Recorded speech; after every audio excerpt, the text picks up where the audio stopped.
to international business. We're going to be talking today about some global strategies in terms of entering the markets that you're looking at in other countries. So let's get moving. We talked a little bit yesterday about the red ocean and the blue ocean. We talked a little bit about the red ocean and the blue ocean. So I'm gonna do a little illustration because you guys know how much I love to draw. And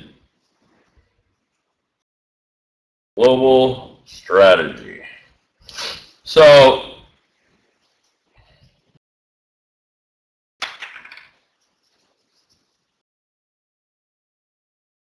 the blue ocean is primarily characterized as we know, niche, and we're just going to say mainstream over here. There are several other characteristics that we discussed yesterday.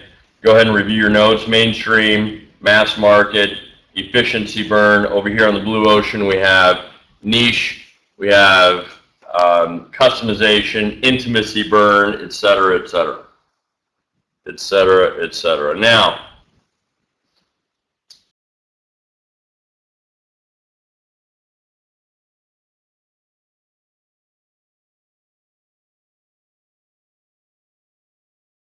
this is, can you tell what that is, Ben? Not another triangle. Well, it's kind of a triangle almost, isn't it? It's an iceberg. Fantastic. So within each company, you're going to have certain costs. And when we're looking at launching into a new market, you're going to have to take those costs, you're going to have to aggregate them, and then we call that total cost of ownership. Okay, total cost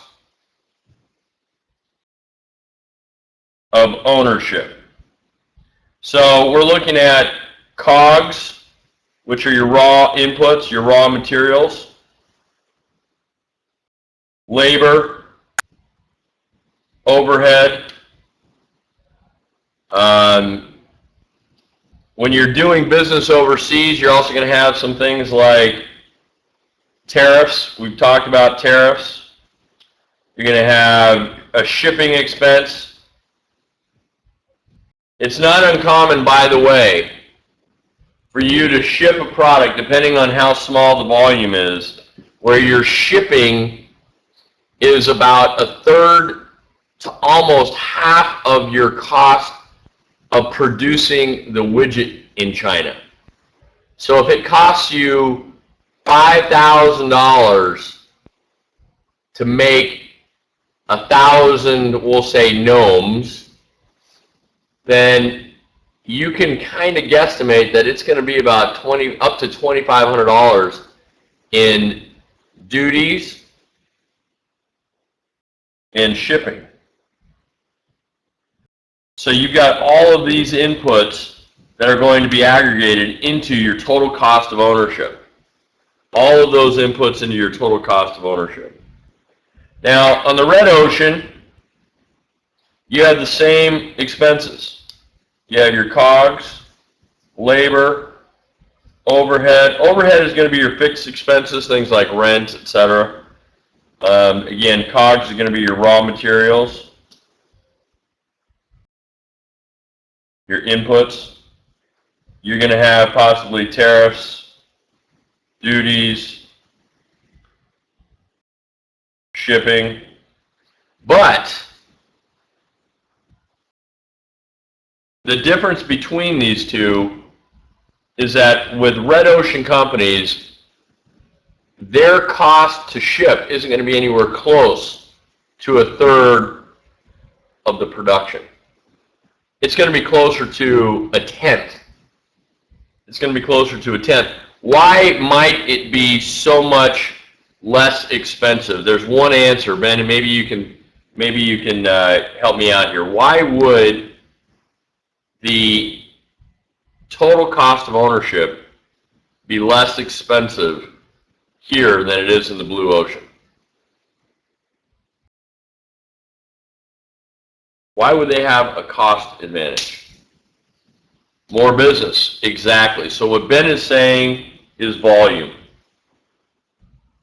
Ben is talking about volume. So the total cost of ownership here on this is going to be high on the blue ocean. On the red ocean, it's going to be significantly lower due to volume. Significantly lower due to volume. This is also has to do with their efficiency advantage. They have the resources, they have the people to allocate to make sure that the product is being put together efficiently, that they're not wasting any time, they're not wasting any material, etc., etc. Now, total cost of ownership is critically important because there's a lot of companies that have looked at just the COGS, and this is what often happens. You have a lot of companies that look at your COGS, labor, and overhead, and they forget about everything else. And they say, wow, manufacturing is going to cost us a third or an eighth of what it does in the United States. Let's ship it. Let's ship it out. Well, or let's outsource it, I should say. I'm not saying ship it out. Let's outsource it, or let's do some offshoring.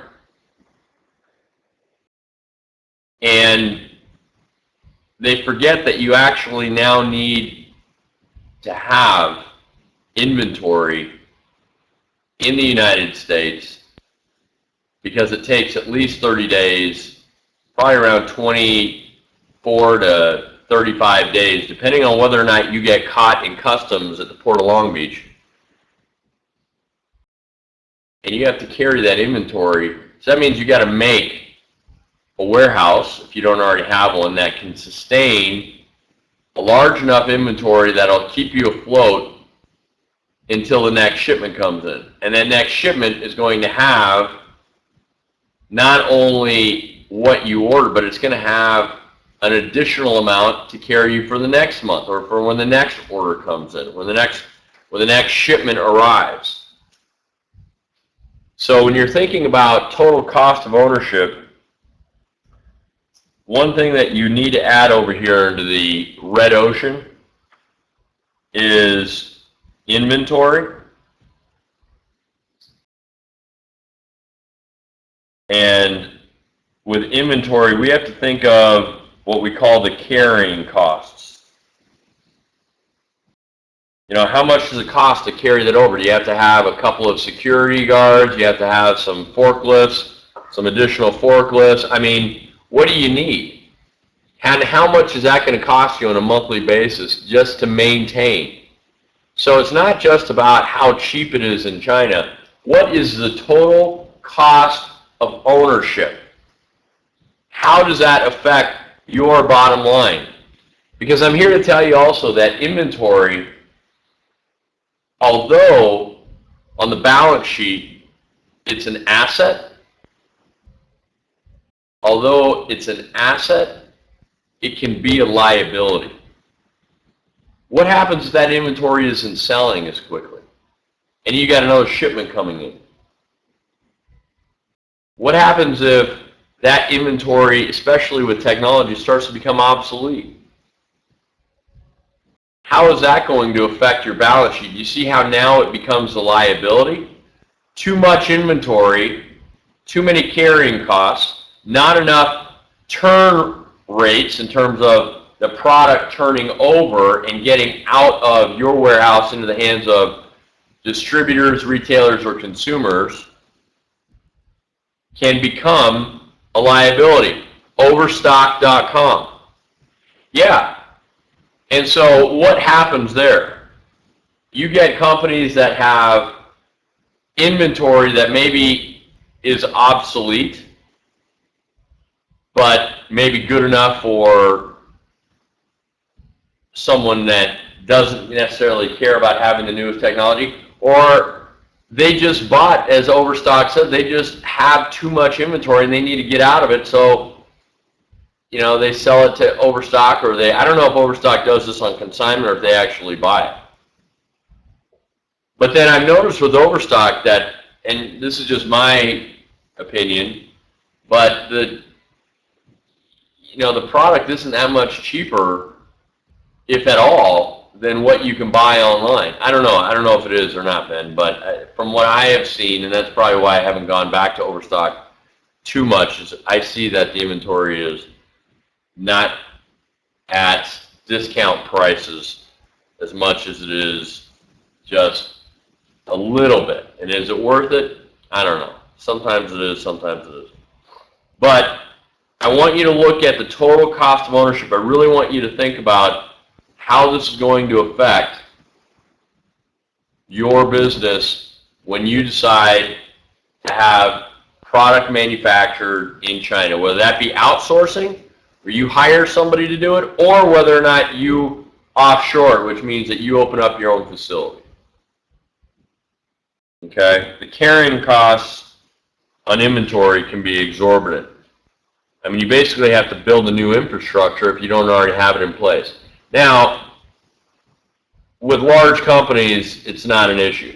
With large companies, it's just adding to their warehouse space. And in many cases, if you think of a company, let's say like Wrigley's. Wrigley's out of Chicago, they've owned their buildings for 100 years, maybe. I mean, maybe 50 years probably is more realistic. And so they don't have to pay a mortgage or rent. They own those buildings. And they probably have plenty of space.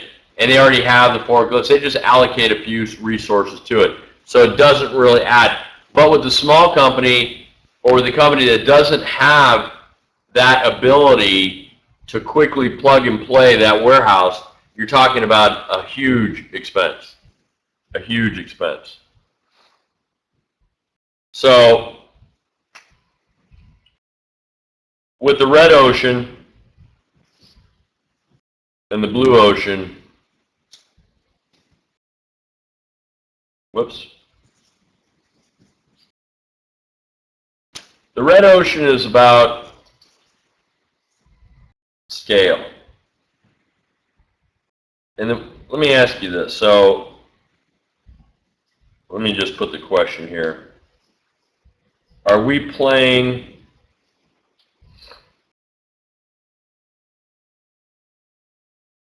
the scale game? And this is where Ben identified volume, and that would be the red ocean. Or are we playing the channel game? Now the channel game, the scale game is it's all about volume, right? The scale game is all about volume.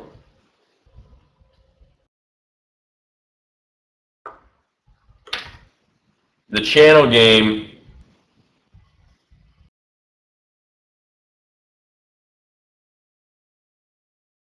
is all about getting the product. Let's say you're launching product into India.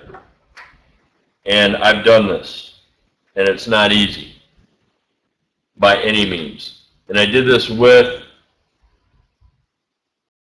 an individual who is from Bombay and had the connections and connectivity that you would want to play the channel game or even the scale game. So it's very well connected with largest retailers in India, as well as a lot of the small mom and pops. But with the channel game, it's about getting the product into the hands of the right people. What does that mean? Of course you want to get it into the hands of the right people, but what do I mean? I'm talking about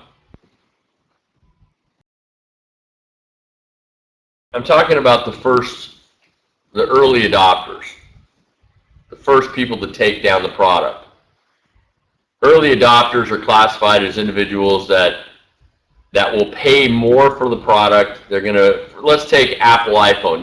You know, every time every time the iPhone comes up with a new product, what happens? You see lines, you hear about these lines wrapped around the buildings. Those individuals are waiting for the newest, latest, and greatest technology. They want it, they want to be seen with it, they want to utilize it. The early adopters, early adopters.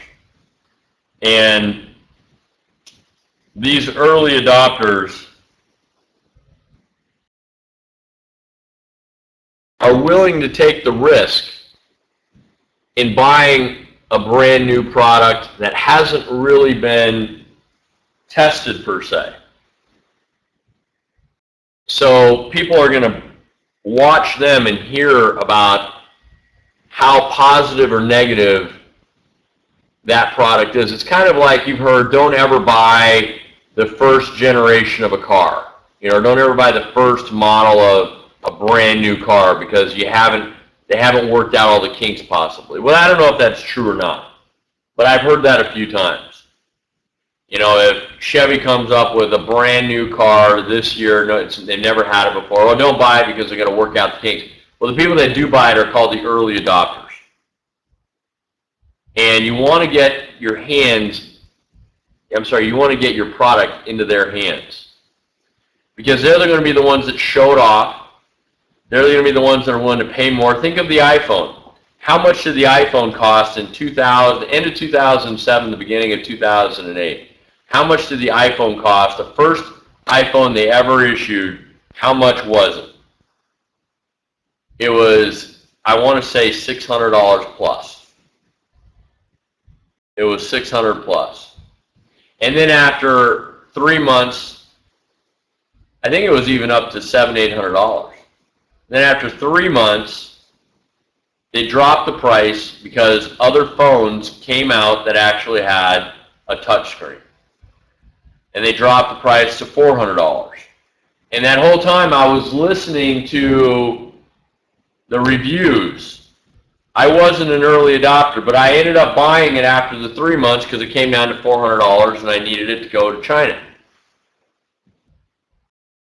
You get your product into the right hands into a new market, and you're going to get a lot of word of mouth. You're going to get a lot of distance out of your strategy or tactic, I should say, to get into a country simply because you got into the right hand. Now, if you can't, it sounds easy enough. How do you get into the stream of early adopters? Well, that's going to be where your relationships and the relationships of the individuals that you're working with have. Because you need to play as a small company, as an SME, you need to be playing in the channel game. In the red ocean, they've got money to burn. They've got money to test the market, to see who's going to be, who's who, what's what retailers are we going to sell into, are we going to open up our own retail outlet, et cetera, et cetera. They're playing the volume game. They're playing the scale game. You've got to play the channel game. You've got to play the channel game. Now, the channel game is also, with the early adopters,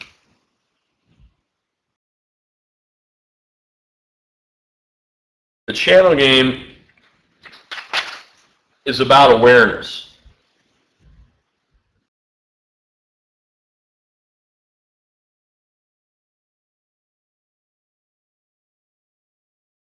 It's about awareness. And what we call in global business, mind share. Mind share of the market. Mind share is your knowledge of the market. The market that you're entering into. So yesterday we talked about, and today we talked about those early adopters. Who are they? Once you identify them,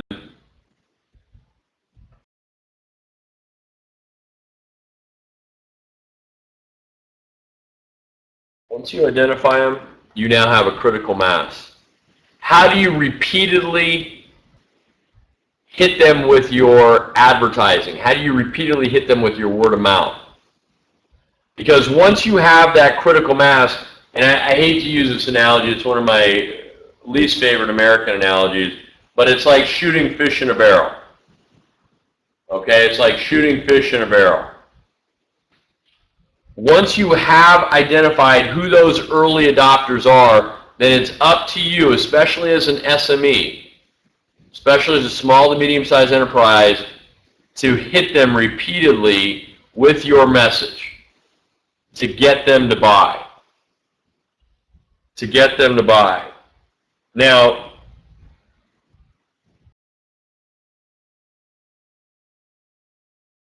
so here we have mind share of the market.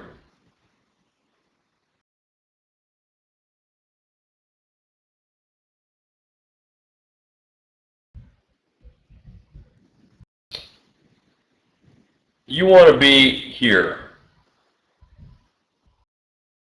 where it's really strong. I know it's a very technical term, but it's really strong. Here it's low and it's weak. And then, of course, here's the average, right? Your mind share of the market needs to become really strong. And we talked, I think it was yesterday or maybe it was last week, what is the best way? Let me ask you this. What is one of the best ways to develop a very strong understanding of your end user, of your consumer, of your customer? What is one of the best ways to go from 0 to 60 in, say, 3 seconds? That's pretty fast. What's one of the ways? It's just a metaphor, it's just an analogy for how should you develop that mind share. What's one of the best ways to do this? And I mentioned it before. It's called a JV, a joint venture. A joint venture. So I recommended this, I think it was the second class. I recommended doing a joint venture primarily because that company understands the psyche, the psychographics of the demographics. That joint venture should, anyways, if you partner with the right individuals, if you do the right joint venture, they should have an understanding of who their target market is, your target market. And they should be able to create and help you create a story that elicits an emotional trigger that allows them to buy, or that persuades them to buy. It's critically important that you understand that going it alone has its risks. It has its benefits also. You take 100% of the revenue and 100% of the profits. But relationships are so important in other countries. You know, here in the U.S., we say it's not who you know, it's not what you know, it's who you know. But it seems like those relationships don't really mean that much until you actually, unless it's, I don't know, it's not as strong as it is in other countries. The who you know is so much more important in other countries than it is here in the U.S. In many cases, you can't get anything done. When I was in India and we were trying to get that product into and through the DCI, the Drug Controller of India, which is the FDA, there's one individual that signs off on it and checks it off and says, okay, you're ready to go. If you don't know that individual, and luckily my partner did, but if you don't know that individual, you're going to be in serious trouble. It could take you years and a couple of $100,000 to get your product into that country. And for a small to medium-sized enterprise, for an SME, that's a lot of money. That's a lot of money. For a big company, maybe that's not a lot of money. But what is the problem with a couple of years? So the money doesn't mean anything. Let's just say I'm an MNC, multinational corporation. The money isn't an issue. Maybe it cost me, $300,000. I'm an MNC. What's the problem? What is the problem? The product will be obsolete. That's right. It might take you a couple years to get in, which means that your product might be obsolete, but not only that, and that's absolutely right, Ben, but not only that, I'll add to Ben's thought, you're giving market share away to other companies. Maybe they're other local companies, and I've seen this happen, where you file for your product to enter into the country. You file for your product to enter into the country. And those people working for the government are also very close with the biggest local companies in India. Reliance, RAL, etc., etc. Reliance is wining and dining these individuals. They have relationships with them. And you just filed your product. It's very likely that sometime in the next couple of months after you filed your product, that product becomes known to Reliance or an RAL. And then they start making that product. They start bringing it in from one of your competitors. And the whole time you're being stonewalled, could take you a couple of years to get in. By the time you get in, the market's already saturated with other products, and Reliance has already built the trust with their customers, and they won't take your product because they've already got theirs. They've already got somebody else filling the gap. Time with the joint venture, you should save time and money. You should save time and money with the joint venture.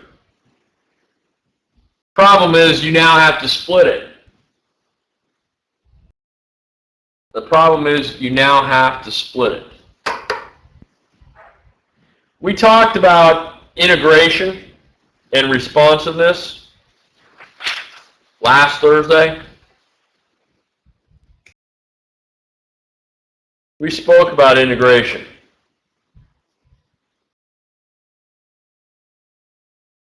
Getting your product into the country.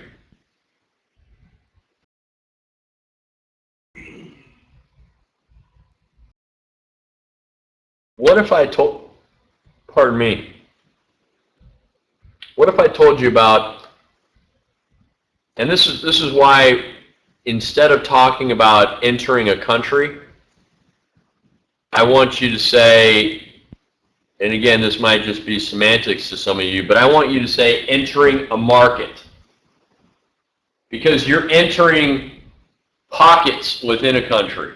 And sure, you may have regulatory that you need to go through for that entire country, but you're really going to be concentrating on target markets. What if I told you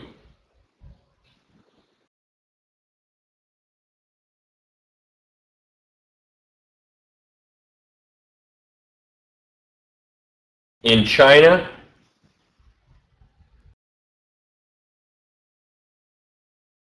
%35 roughly of their economy, 35% of their economy was done in the gray market. Have you heard that term before? The gray market. You better get used to hearing it, because in the real world, in other countries, the markets aren't so clear here. In the U.S., we don't have a very big gray market. It's if you want something, you go to the store and buy it. You order it online. And it's a legitimate product.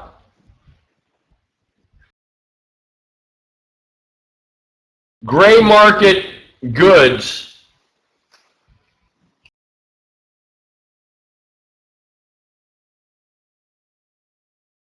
this is real product. Let me give you an example. All of the world's Viagra, for the most part, is manufactured in India. All of the Viagra of the world is manufactured in India. About 30%, Pfizer estimates, and this is not an official number that you can get. It's not like they publish it.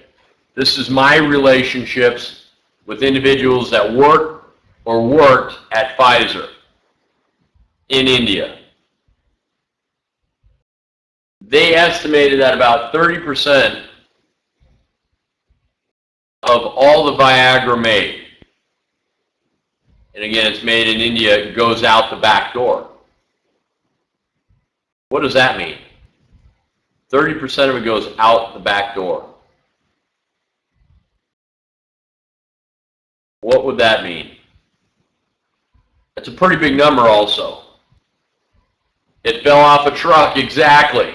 That's a good, I'm going to start using that from now on, Tim. It fell off the truck somewhere. It's real product. I mean, Pfizer made it, right? Pfizer made it. But let's just say I'm in India and I'm an Indian and I want to buy some Viagra. I have readily easy access to purchase real Viagra at very, very low prices. Real Viagra, that's the gray market. That's the gray market. It's real product. It's not counterfeit, but it has not been authorized to be sold through that distribution channel. Not authorized to be sold.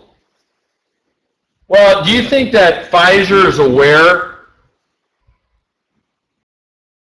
Do you think that Pfizer is aware that 30% of their product is going out the back door? Or that it's falling off trucks?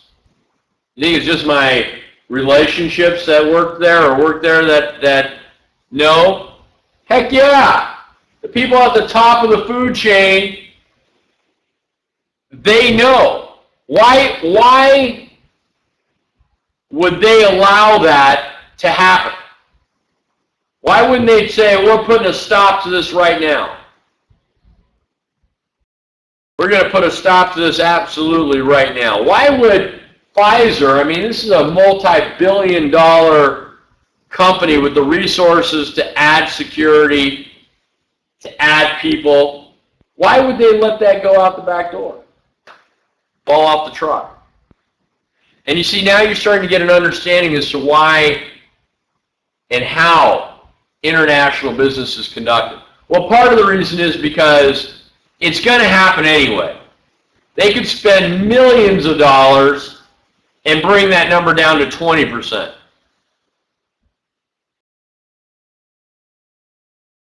Or they could just let it happen and not spend a dime.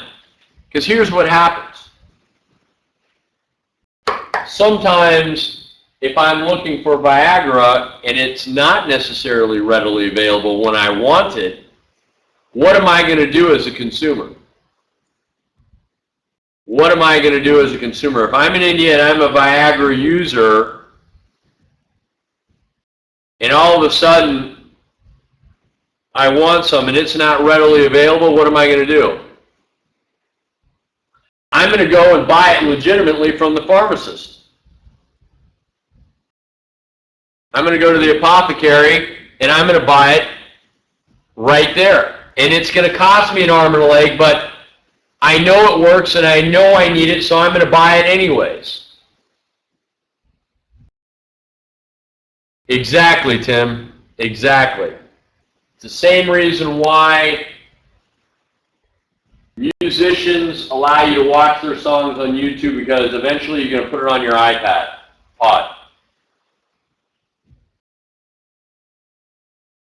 The gray market is huge. In China, 35% of their economy is done in the gray market. So how do I mean, think of this now. Loop this together. How do I, as a business, I'm an SME or I'm an MNC, I'm thinking of traditional channels. I mean, I'm from the U.S. I've got to get distribution into China or India, and I want to go in through legitimate retailers and distributors, because that's the mindset, that's the psyche that we have here, and you're absolutely right.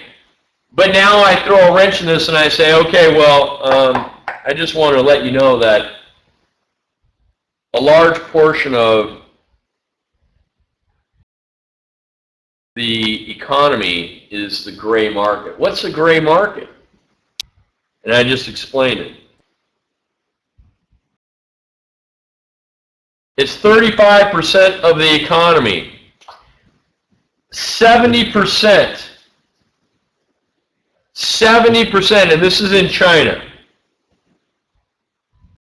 70% of all goods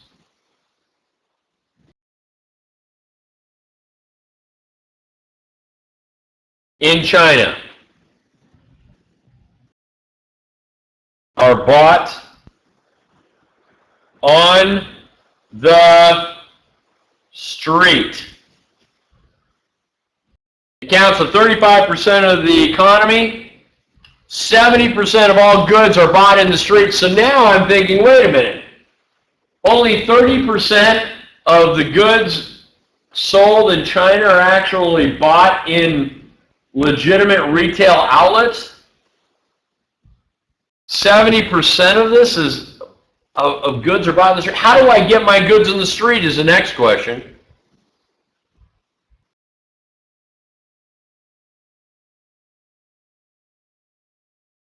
How do I get my goods into the gray market?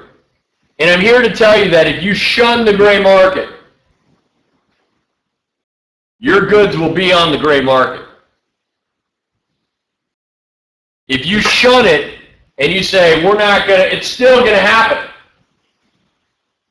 And I know a lot of you are going to say, well, that's not fair, that's not right. Well, why? I'm not going to allow it to happen. You don't have a choice.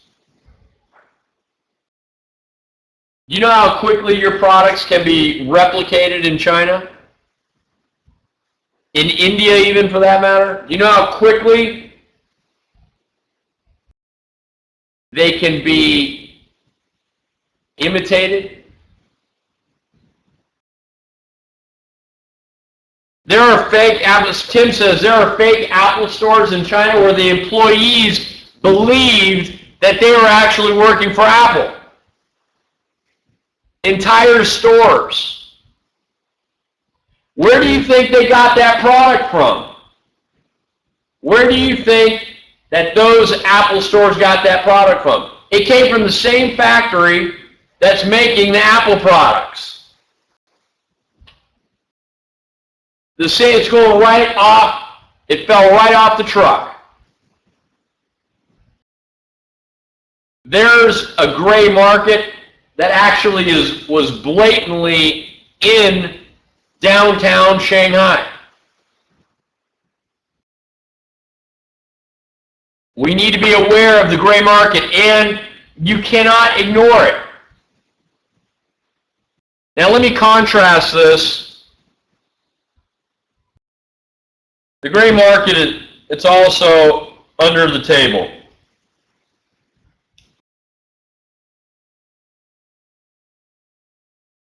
Under the table type transactions.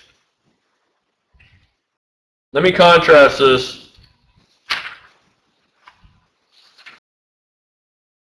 with the black market. Now, we've all heard of the black market. You start getting a little scarier here with the black market. Things start getting a little scarier with the black market. And the black market is present and, unfortunately, relevant. It's relevant enough that I have to teach it to you. I don't know how many textbooks have the gray market and the black market in their understanding of international business, but when it accounts for 35% of your GDP, and it also accounts for 70% of all transactions done, it's relevant. I'm not saying I like it, but it is relevant. The black market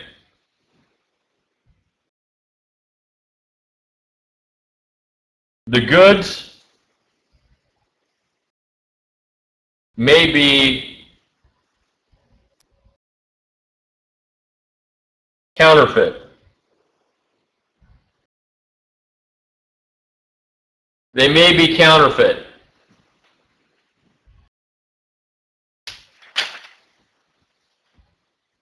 That's scary. And you see this in China a lot. You see this in China a lot. People are supposed to be taking medicine and it's supposed to have a certain dosage of whatever in there, and the efficacy isn't there because the dosage isn't there, and people end up dying. When you buy goods, but it looks identical to maybe Pfizer's Viagra. It looks identical. The bottling, the packaging, the pill, the shape, everything. But instead of it having the dosage, it doesn't have anything. Maybe it has, it could have terrible metals, terrible chemicals in there, and you're taking it. But it looks exactly like the real thing. And in some cases, it is the real thing. And maybe that's how they get you to buy it. And then they start diluting it.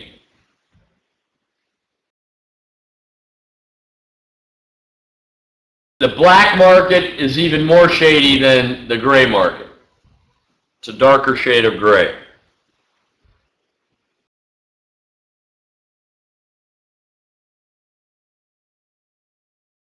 We have to adapt. The bottom line is, if you're an SME or an MNC, adapt to the ecosystem. Whoops. Adapt to the ecosystem of that market.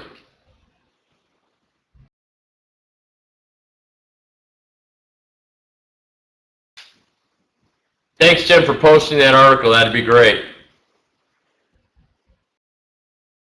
Let me give you an advantage, though, that you can take with you in the real world today. And it has all the relevance to do with the black market and the gray market.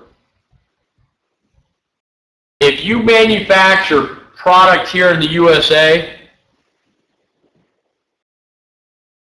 and you want to sell it into India and China, you clearly need to be aware of the black market and the gray market. Your product within a week is going to be on the black market in China or India if there's demand for it. There's no question about it. They will replicate that product so fast your head will spin. They'll replicate it faster and more efficiently than you ever could in the black market. But you have an advantage. If you can get the product, circling back to what we talked about at the beginning of the class, if you can get the product into the right hands of the right people, the early adopters, they will buy made in the USA all day long. All day long, and they will pay more for it. Why will people in countries, and we touched on it a little bit, so I have given you some of the answer. Why would people in India buy vitamin C that is made in the USA versus vitamin C that is sourced locally? Boom, right there. Quality controls. The quality is what they're buying. They know in China and India that if it is truly made in the USA, if it is truly made in the USA, it most likely has not been corrupted. The standards have been met. Every pill is going to be identical. Every single pill is going to be identical. And as Tim points out, a Chinese manufacturer just purchased a food manufacturer here in the U.S. because of the FDA regulations. The manufacturing controls put on vitamin companies in the USA in the last 24 months have gone through the roof. Because here in the USA, we have a lot of people making claims about product, and even though it might be made in the USA, those claims aren't necessarily justified. The FDA is right now trying to put the kibosh on overeager companies that are more interested in advertising than they are the health of the U.S. consumer. And in China, they want made in the USA. They want product. And let me tell you, if you've got money in China and you can buy vitamin C that's made in the USA or vitamin C that's sourced locally, what are you going to buy? What are you going to buy? I mean, probably almost 10 out of 10 times you're going to buy made in the USA. I mean, there's almost no question about it. You're going to buy made in the USA.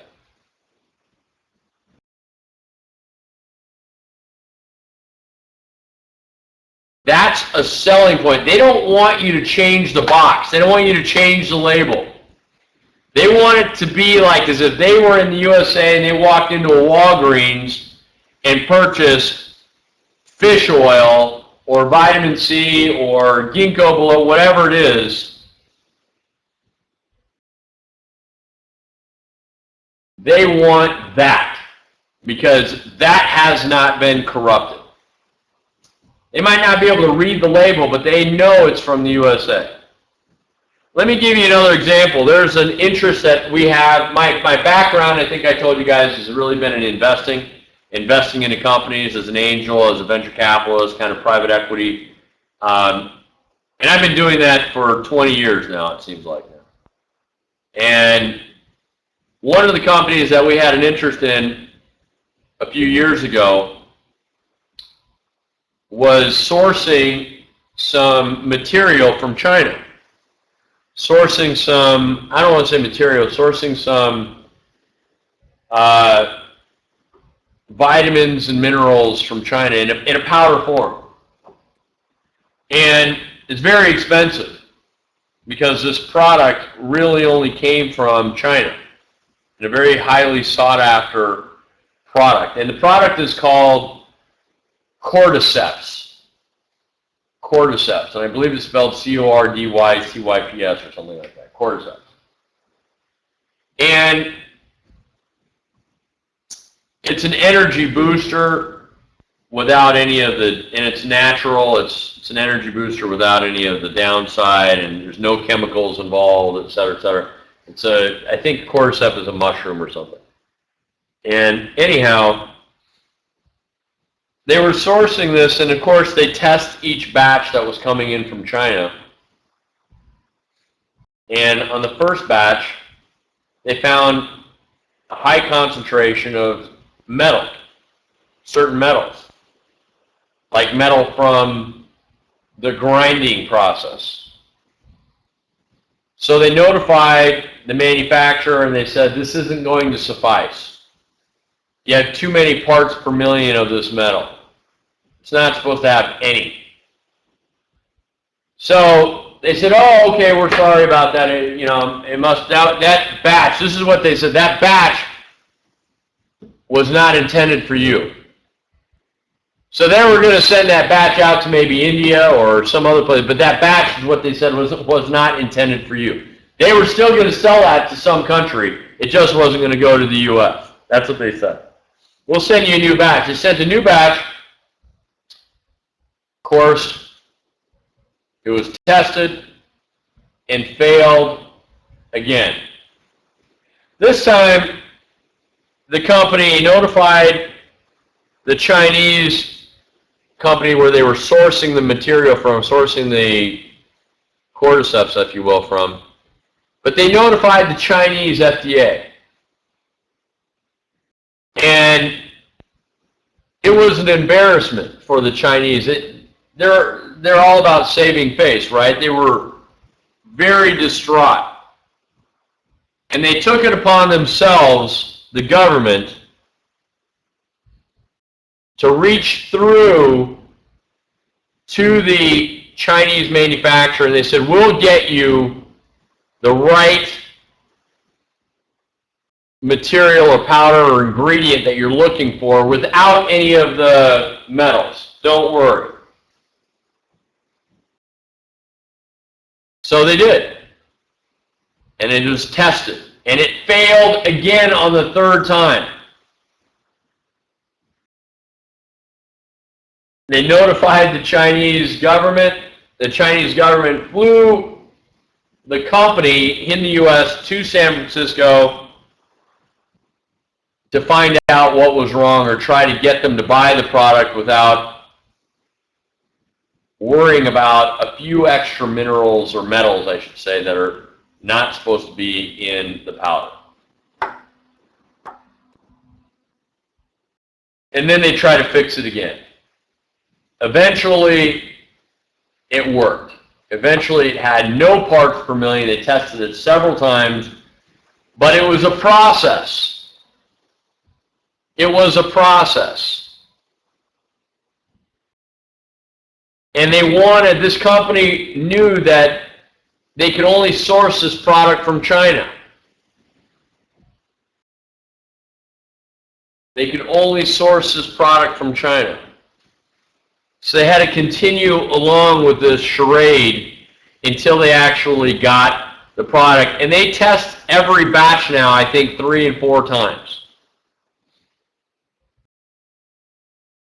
And they haven't had, in a few years, they have not had one batch that has failed. And it's pretty amazing. It's pretty amazing. Because had they gone ahead and accepted it, who knows what kind of damage that would do to your system, to your body. And that's probably why a Chinese manufacturer just acquired a U.S. food manufacturer, because of our regulations. And they're going to use that. Is that because they're really concerned about their people? Or is that because they're really concerned about, I mean, did they buy? I have a question for maybe Ben and Tim. Did they buy that food manufacturer because they're really concerned about the health of the people? No, they bought it because they're trying to do, number one, damage control, and number two, it's going to become a competitive advantage that they're going to use in advertising.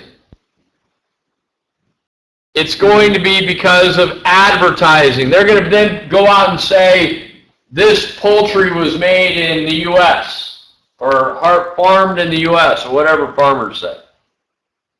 This poultry was farmed in the U.S. It's, it's great stuff.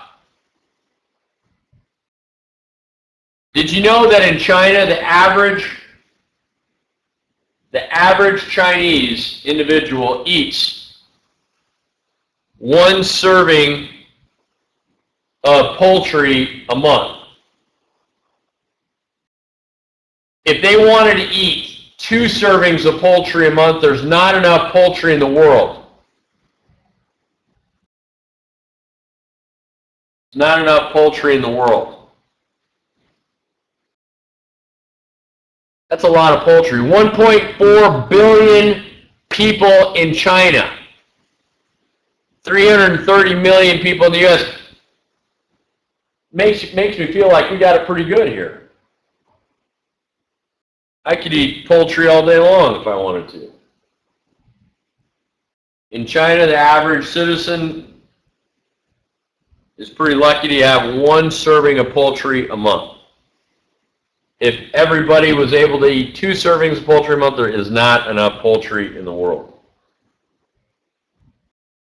Not enough poultry in the world. I want to talk a little bit about distribution. I want to talk a little bit about distribution into a market.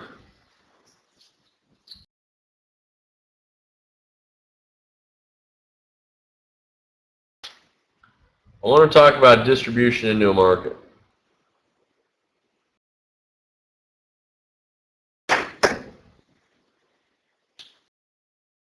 Let's think of a common product like Coca-Cola. Now, Coca-Cola has a manufacturing facility, they have bottling facilities in China. And I've been to one of them. And that was on the outskirts of Shanghai. But that's not the only Coca-Cola. Coca-Cola, the majority of Coca-Cola's revenues, I think only 20-25% of all of Coca-Cola's revenues come from the U.S. So the majority of Coca-Cola's revenues are global. They're not even here in the U.S.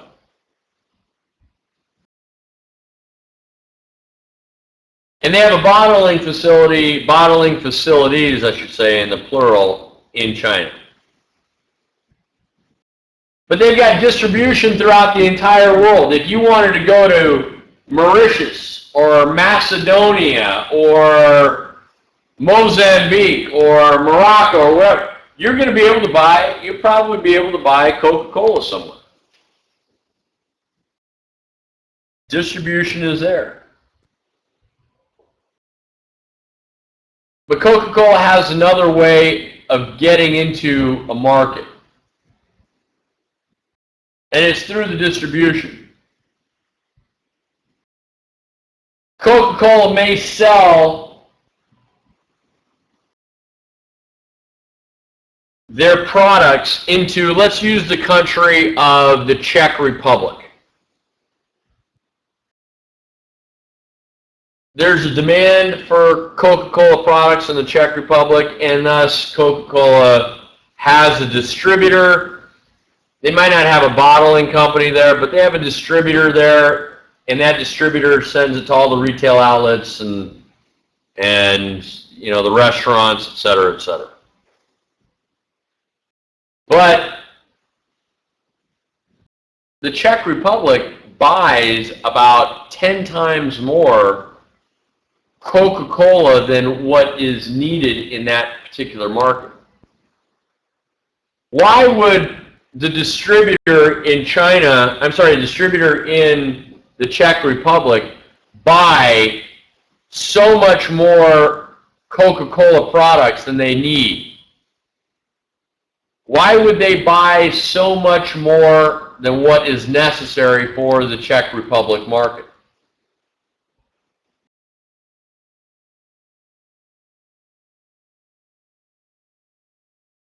To control the market? That's a good question. That's a good point, Ben. They sell to other markets, and that's another very good point. And it's right, they sell to other markets.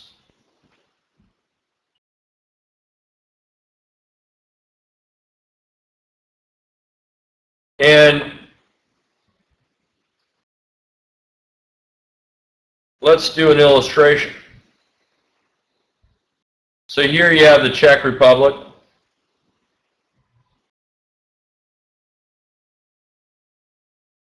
and this product goes to Russia.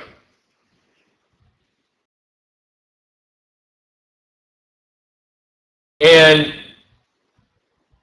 in Russia, the product goes to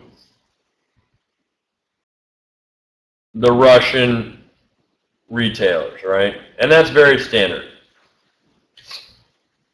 But they also load this onto the Trans-Siberian Railway and ship it to China. To go into what market? What market are they going on to, Ben? Where is this market going to? Exactly. The gray market. The black market might go to some of the black market, but for the most part, it's going into the gray market because the black market is mostly a lot of very counterfeit, shady products. The gray market is legitimate products, just not authorized by Coca-Cola. Coca-Cola knows that there's something going on.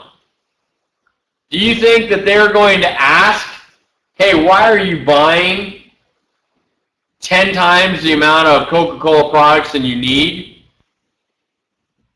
Well, yeah, they may ask in a certain way, but they know that that product is going to hop onto the Trans-Siberian Railway and go into China and going to go into the gray market because they know that if they try to put a stop to it, it's going to happen anyways. And they know that they're in the business of selling product. Do you think that they really care if the Czech Republic or Germany is actually buying 10 times more than what's necessary? Aren't they in the business of selling Coca-Cola products? Do they care? No. In fact, it's probably part of their business model because there's such a large gray market in other countries that you can't ignore it. You don't want to ignore it. That's the mosaic of the ecosystem. That's the picture of the ecosystem. You have the legitimate market. You have the gray market, and you have the black market. Now it's starting to clear up. Now international markets are starting to clear up for you. In the U.S., we have this picture of a very clear market. You don't buy anything on the gray market or the black market. I mean, that's kind of crazy. It seems like, well, boy, if it's readily available at the store or on the online, I'll buy it there.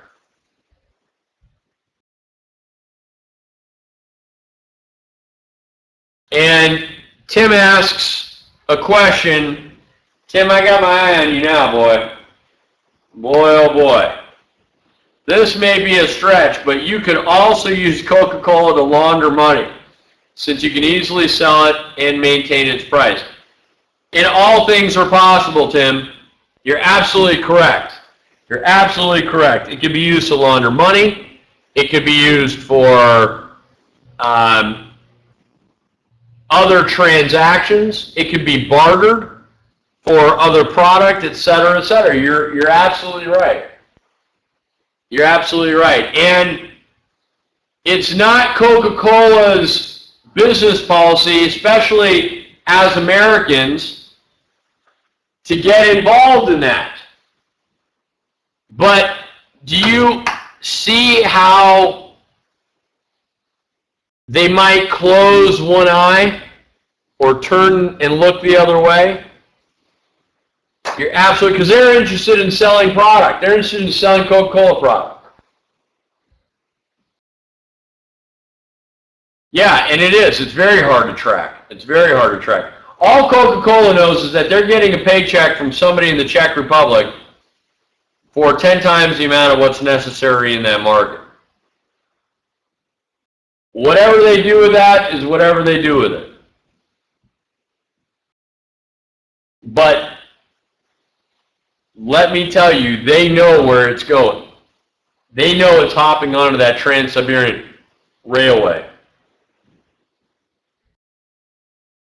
They know that those Russian, when it gets to Russia, a portion of it is going to the Russian retail environment and gray market, and then another portion of it is going to be offloaded onto the Trans-Siberian Railway into China,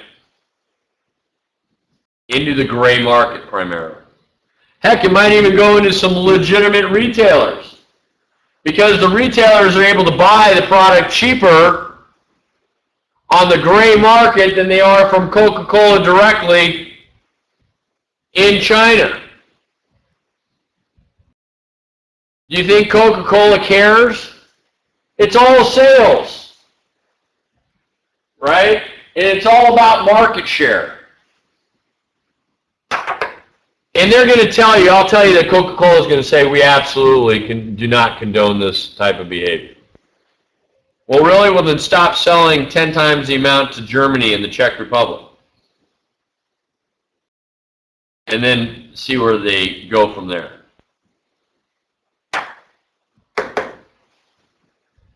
And I'm not saying I condone it either. But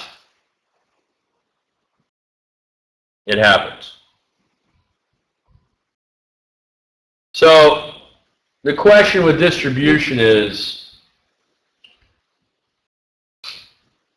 in fact, this is my last piece of paper.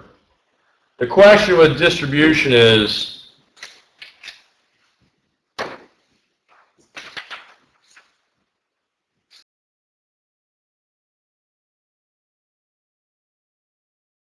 where do you put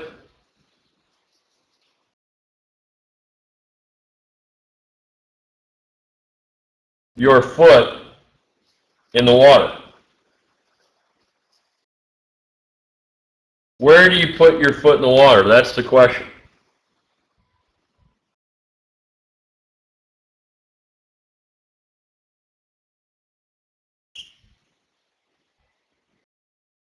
You're going to have the legitimate market. How do you spell legitimate? You're going to have the gray market, and you're going to have the black market.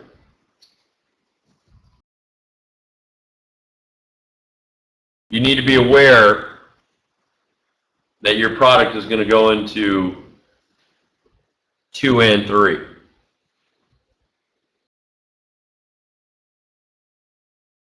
And you're going to do this all under, let's bring this all together. You're going to do this all through a joint venture. Bingo, bango, bomb. How does it go? Bingo, bango? Anyways, you're going to do this all under a joint venture. The gray ocean. You know what, Ben? I am now going to use that in my lectures. You're absolutely right. The gray ocean. It's funny because my business partner in India talks about gray ponds. And they're big. And you're absolutely right. There are gray oceans everywhere. We don't see them so much. In the United States, we don't bargain so much. We don't, in the gray market, you go onto the street and you negotiate. You go into a retail outlet here to go to the mall to buy something. Do you negotiate? No. Should you negotiate? Should you negotiate when you go into a retail outlet here? That's a question for both you guys. Should you negotiate when you go into a retail outlet here? Give me a yes or a no. You can try. Absolutely. Every single time. I don't care if you're buying shoes. You should negotiate. You should ask. You should ask for a discount. Let me give you an example. When I was in college, I had a roommate. He was from Nigeria. His nickname was Yomi. It was short for Abayomi. And we were roommates, and later on in life, well after we graduated, he came into town to visit. And he wanted to see northern Arizona. So we took off. We were going to go up to the Pine Top area, the White Mountains, and I was going to show them all over the place and stop off in Strawberry and eat some of their famous strawberry pie. In Strawberry, they make great pies at the Strawberry Lodge. We're going to take them to all these little places. And so it started to get to be towards nightfall, and we're in Heber, and there's a Best Western right there in Heber. I don't know, some of you may know it if you're familiar with Arizona and that part of the country, but there's a Best Western there right off the 260. And he asked me, he said, so Aaron, what do you think it's going to cost us to stay here per night? And I said, well, one room, it'll cost us probably $75, $85 a night. And he said, what? Oh my gosh, $75, $85 a night? Here in this town? And I said, yeah. And he said, no, man, I'm not paying that. I said, okay, well, you can sleep in the car. I don't care where you sleep. But that's probably what it's going to cost. And he said, no, I'm not paying that. And I said, okay, well, all right, what do you want to do? And he said, well, I'll take care of it. He goes in there, and I'm offloading our luggage. He goes in there, comes out not even 5 minutes later. And he doesn't look too happy. And so I got this big smile on my face, and I said, so Yomi, what did you pay? And he said, I paid $35. And I said, you paid $35 for both of us to stay in one room? And he said, yeah. He negotiated and got us a $35. It was normally going to be, I found out, it was $85 a night. It was exactly where I thought it was going to be. I was hoping it was $75, but it was $85. He got that room for us for $35 a night. Both of us. 2 beds. And that's what, to him, it was worth. It wasn't worth $85 a night. It wasn't worth $50 a night. It was worth $35 a night in his mind. And he negotiated for it. And I had to buy him breakfast the next morning because of how much money he saved us. And I was happy to do it. I was happy to do it.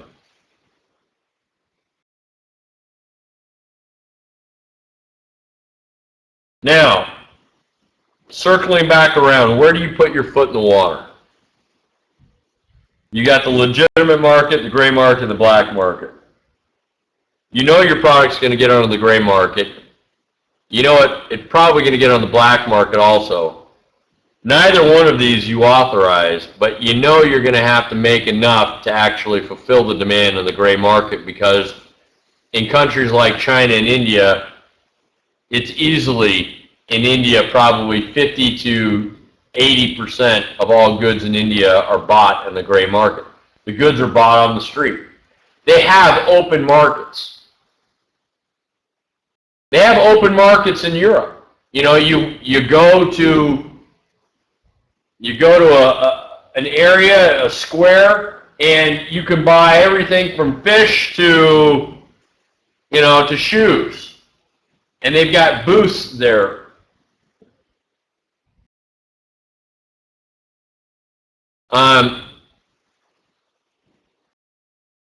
He actually just logged into Expedia. Okay, so any questions or comments on where you put your foot into a market and how to do it? Through a JV, know that your product's going to get into, you don't want it on the black market because that's counterfeit stuff mostly. But you know you want it in the legitimate market, that's no question. But now we got to be aware of the gray market, all right? Any questions or comments thus far? Any questions or comments thus far? It's called, when you do a joint venture, they have what we call a man-on-the-ground approach.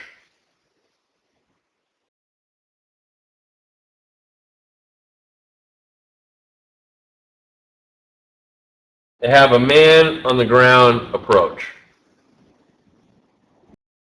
The man-on-the-ground approach it's really just a phrase in that they understand the local market.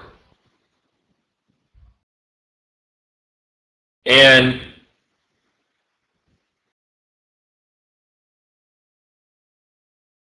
I like to call it bottoms-up growth. Bottoms-up growth. You're going to the consumer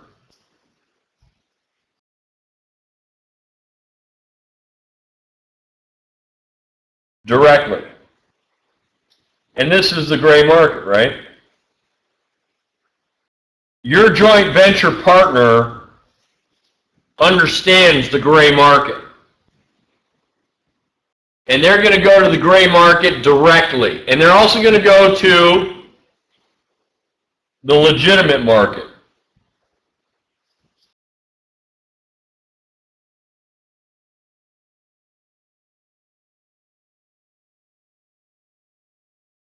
They're also going to go to legitimate market. Quick question from Tim. Do sometimes products start out in the gray market and move up to legitimacy? Absolutely. Absolutely. You know, think of Coca-Cola. For years, Coca-Cola had been selling knowing that their product was in China, and they weren't really importing it to China. Or I should say they weren't exporting the product to China. They were not exporting the product to China. Well, it was there in China. Where was it coming in through? The Trans-Siberian Railway. And then they decided to start exporting to China, and then they decided to start bottling in China. And so now you have two forms of distribution. You've got their own bottling, and that's going to populate the shelves and the gray market in China. And then you've got the product coming in from the Trans-Siberian Railway in the gray market that is also going to the legitimate market and the gray market. Pretty amazing. Pretty amazing. Small companies, SMEs, do exactly that, Tim. It's the bottoms-up growth. This is mostly done with SMEs. It can be difficult to get your product into or onto the store shelves in India or China. And your joint venture partner may say, don't worry about it. We'll sell it to all the little mom and pop stores in Bombay. And there's something like 50,000 mom and pop stores. Do you think that they buy their product always from legitimate sources, or they buy it from the gray market? They buy a big chunk of it from the gray market. And you'll be selling your product through a joint venture with their man-on-the-ground approach right into those locations, those retail outlets or those markets, if you will. So like the t-shirt business, he's thinking of Diamond John and FUBU as an example.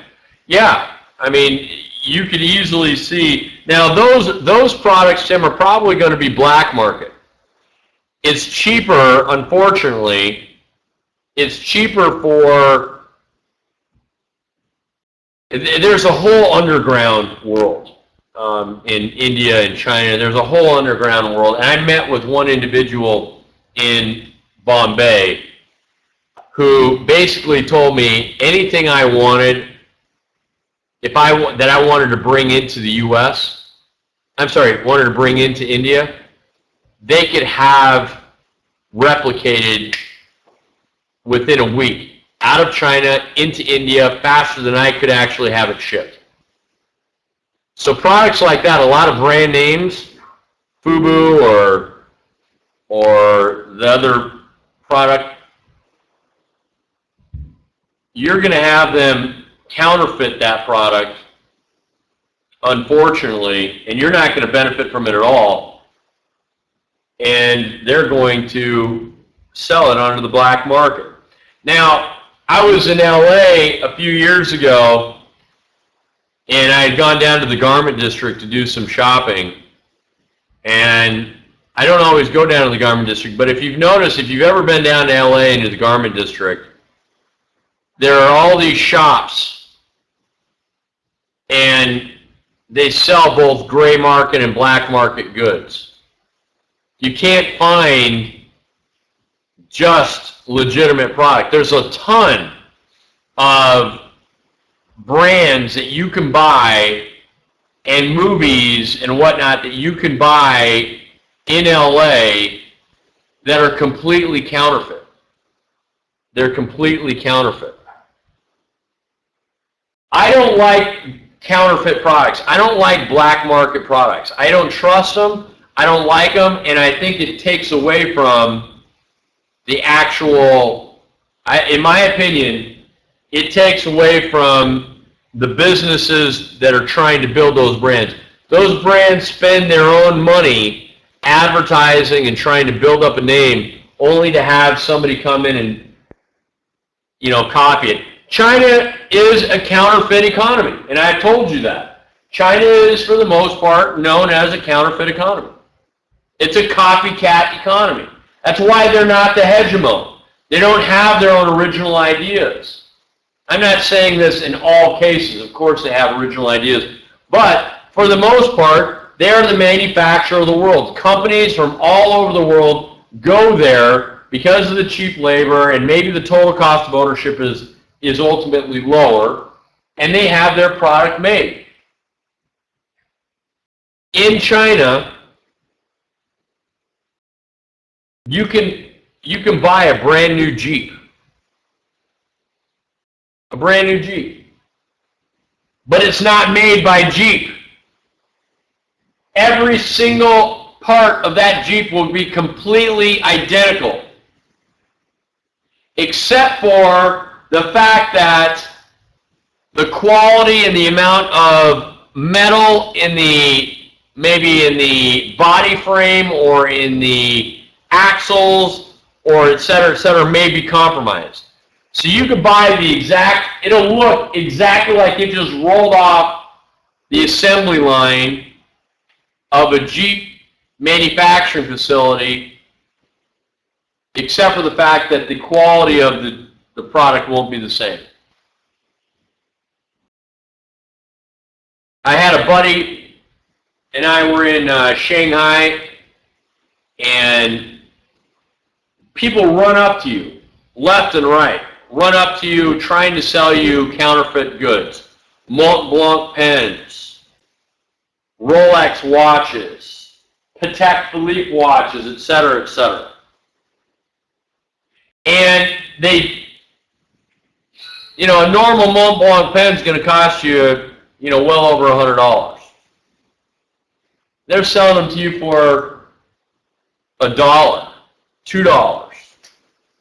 And I had a buddy of mine who wanted to buy several of them for his friends back home, back in the U.S.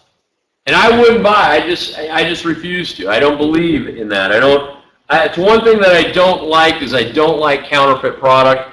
Again, I think it's unethical, and I think it diminishes the value of the company.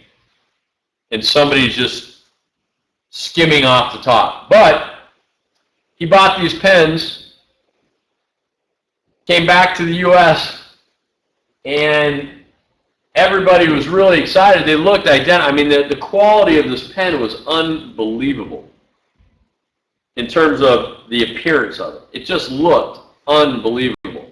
I shouldn't say the quality. I meant the appearance of it looked, I mean, just, it was amazing.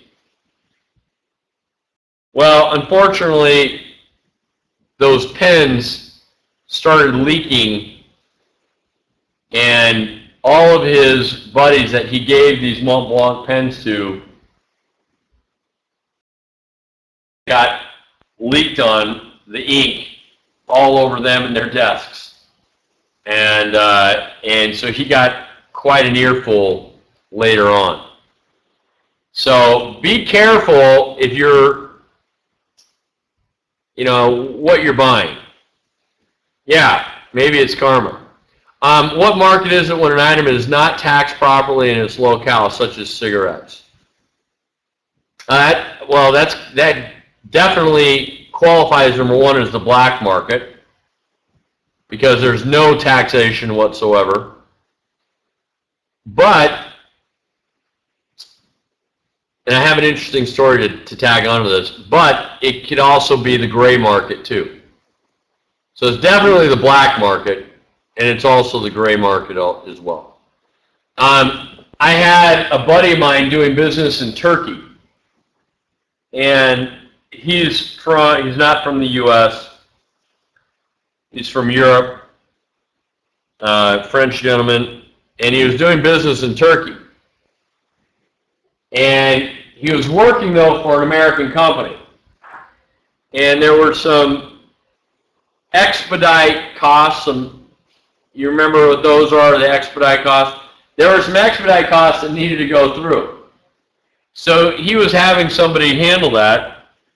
The expedite costs went through, and the company they were doing business with in Turkey actually gave him a receipt so that they could write off the expedite costs on their taxes.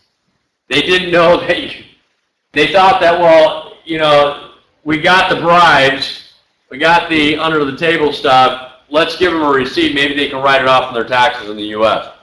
Kind of a funny story, but true. And again, he didn't participate in it directly, but of course he knew about it. Very much like Coca-Cola knows that product's going into China, into the gray market. All right.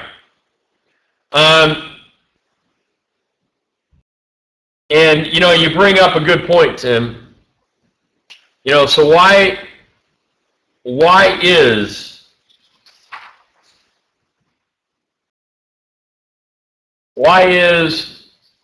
the gray and black market, why are the gray and black markets alive in other countries?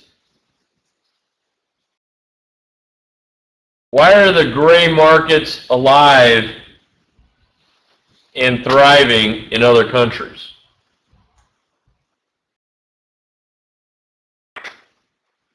Well, number one, Tim, you hit it on the head, taxes, or I should say lack of taxes. We'll say no taxes. And in India, it's a cash economy. They don't use a lot of credit cards. The banking system is not used by everyone. A lot of people keep their money under their pillow. They avoided the global financial crisis that the U.S. started in 2008. India did, because they're a cash economy. They're a cash economy. So it's a cash society.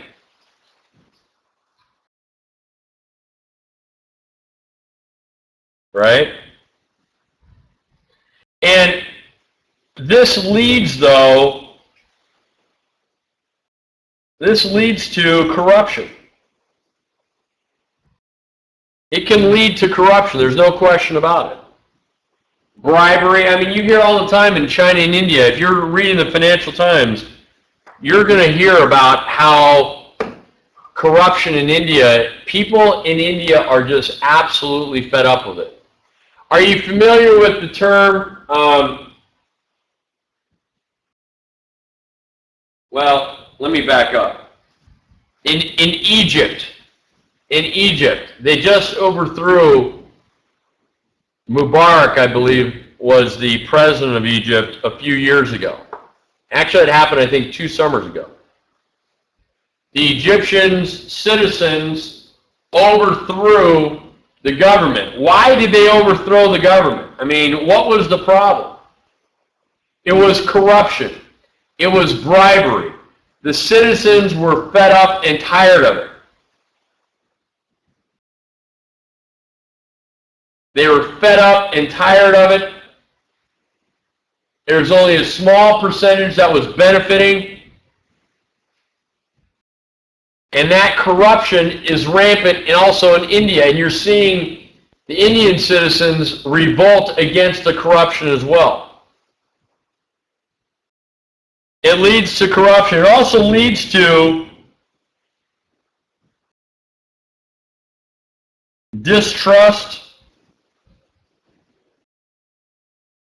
of banks. In China, there is a very large distrust. If you're a Chinese citizen, there's a very large distrust of banks. Because in the banking system, you also have the government. The government has their hands. It's a different type of capitalism. The government has their hands in the banking system. And if you know somebody in the government, you can get a loan. It's not necessarily based on your collateral or character or credit score. No, it's based on what you call guangqi. In China, it's called guangqi. And that's who you know. And if you know somebody, you can benefit. If you don't, you're not going to benefit. You're not going to be able to get those loans. The loans also have a higher than a 20% default rate. If a bank in the U.S. had a higher than 20% default rate, they would go out of business. They would go out of business. Now let me give you another example. Payday loans. They're no longer legal in Arizona, but when they were, the payday loan default rate was about 20%. And the interest rates on payday loans are closer to 32%. And the reason is because the individuals that are going to get payday loans are going to pay for the customers that default.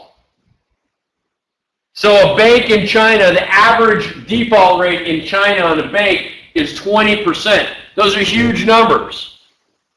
And that's because there's too much guangqi maybe going on.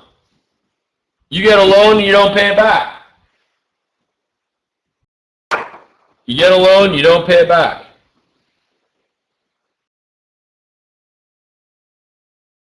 There's another issue, though.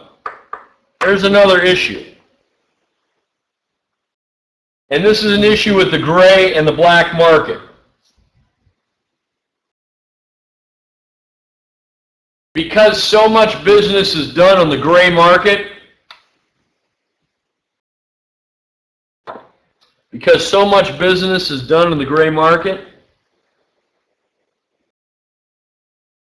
you don't have any market data.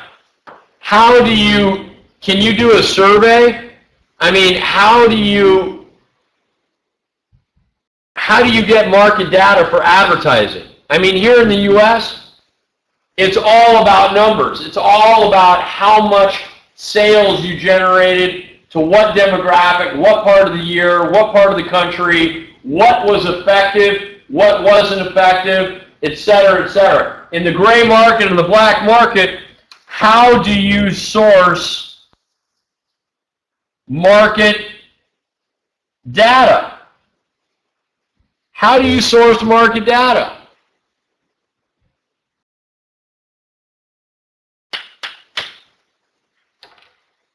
How do you source market data? It's very difficult. Very difficult. Let's look really quick at Philip Morris. Philip Morris makes what? What does Philip Morris make?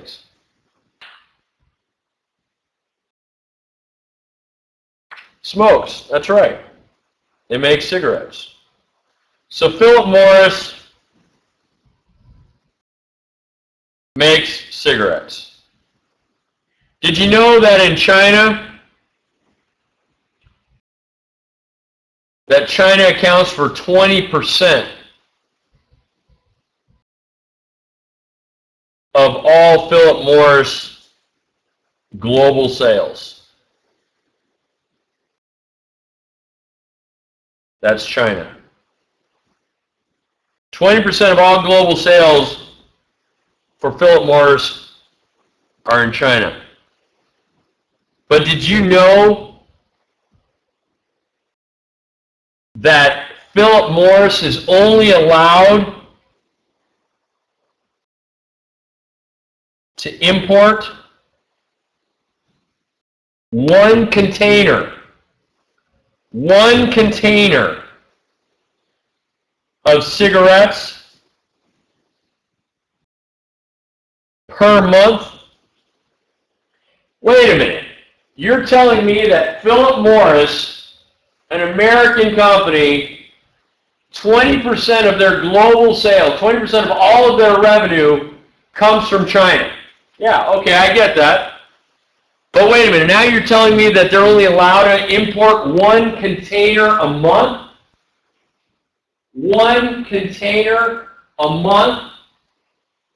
That's right. How is it coming through? The same way Coca-Cola comes through. Russia, the Trans-Siberian Railway. Isn't that amazing? If you look at Philip Morris's annual report, you will be able to see a breakdown of their global sales. And this is reported. 20% of it will be in Asia. They won't say, though, that they're only allowed to import one container a month. They're sending containers upon containers upon containers to the Trans-Siberian Railway every day. I don't know how many cigarettes you can get in one container, but it's got to be tens of thousands. Tens of thousands.